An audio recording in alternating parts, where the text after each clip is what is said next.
Awesome. So let's start with, obviously re-signed with Gloucester. How great does that feel? Yeah, really pleased. Obviously very excited. I've been at the club since as early as you can start, so back in under 13s DPP, and kind of going through the pathway. I guess you're just trying your hardest to get to the next stage. So get to under 18s, get to senior academy, and then just keep re-signing your contract, stay at the club. So yeah, really excited. Yeah, and I think this might be a silly question, but what was it about Gloucester that made you want to stay at the club?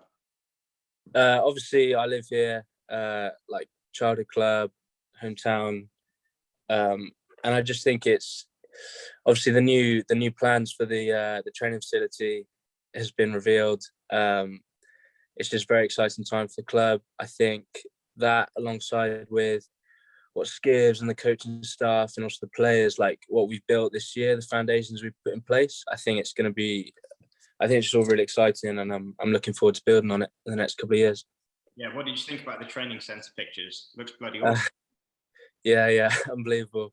Pretty surprised. I knew there were plans to kind of move somewhere, but then seeing the video and the pictures of all the what it's going to look like is pretty amazing. And I love that it's all kind of in and around Kingsholm, all at the heart of Gloucester.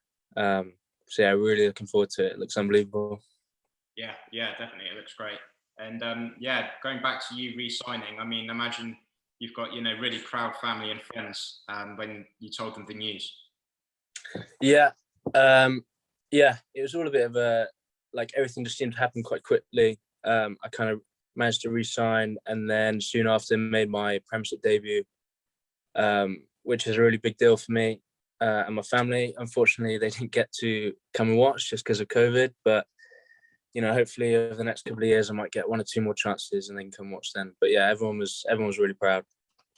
Talk me through making your debut. How did you feel? It was Harlequins, wasn't it? Yeah, so I came on the last 10 minutes. Unfortunately, we weren't we were losing by quite a lot. So I guess I kind of just wanted to come on and do my job well. Play as best as I could, I guess. But it's all just it just happened very quickly. Got on into it. It was just very quick. But yeah, exciting, I guess. Yeah, and I guess it's been a challenging year, hasn't it, with COVID, and the fact that there haven't been much game time for some of the academy boys. But how good was it to get opportunities like that still, despite the fact that the Prem Cup and A-League hadn't gone ahead? Yeah, obviously there's not been that many opportunities for us.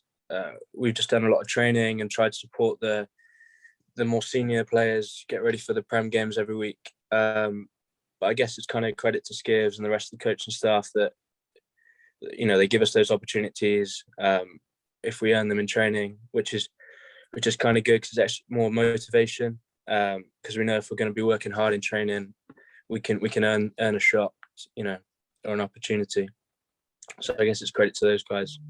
Yeah, and how cool is it that Skivs and everyone higher up at the club, when you hear them talk in the media and in the press, they always talk about the academy and the pathway and bringing through local talent. That must be really encouraging, and it must put the club in a really good sort of position for the future. Yeah, I think the perception I've got from how Skivs talks and all the stuff I've read online and seen around the club, there's definitely a big emphasis on building on homegrown players and using the academy and building the academy, and that's just really exciting, especially to come through it myself and to still be involved. Yeah, very exciting, and I'm sure it will make a very successful club. Yeah, it's exciting, isn't it? And obviously season didn't end how we all would have wanted it to, but now on to pre-season. I mean, have you got a couple of weeks off now, or are you training? So we're pretty much straight into it, like an off-season program, just to get ready, just so we're ready to go and firing on day 1 of pre-season. So we're wasting no time. We'll get working hard and then hopefully kick off the season with a bang. Yeah, and I guess pre-season's a really good opportunity isn't it? Because everyone will be on a level playing field, and a good opportunity to put your hand up and show the coaches what you can do. Yeah, definitely. I think sort of there's more like bigger numbers in training, and just more opportunity to show what you can do, I guess. And I guess it's pre-season is like a platform to show how hard you want to work. Because there's more stuff like fitness and things like that, obviously. So it's very simple to just say like, I'm here to work hard. Give me an opportunity. Yeah, and what are your sort of goals then for the rest of the season? Or going into pre-season and then looking ahead to next season? Have you set yourself any targets, or are you just going to take it week by week, by game? I guess there's an element of both, but kind of overall, a big thing has just got to be for me to play rugby. Before COVID, I was actually out for a year with injury, and then obviously went straight into COVID. I basically went 2 years without games. I was lucky enough to get a couple of games at the end of the season, just playing over at Hartpury University. But that's got to be my thing next year. Just play as much as I can, stay fit, and just keep improving, I guess. Yeah, and you play in centres, don't you? I mean, is there any difference between 12 and 13? Do you have a preference, or at this level, do you have to be able to play both?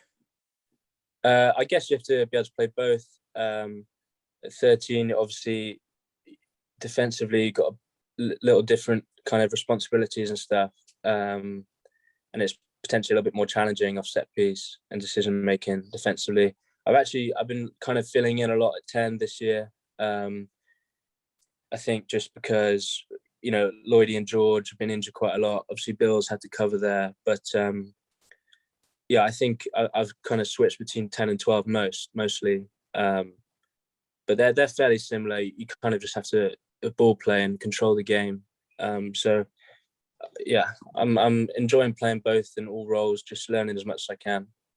How did you find playing 10 then? I guess you have to be a bit more vocal, do you? And I guess more kicking skills. And is that growing up or not?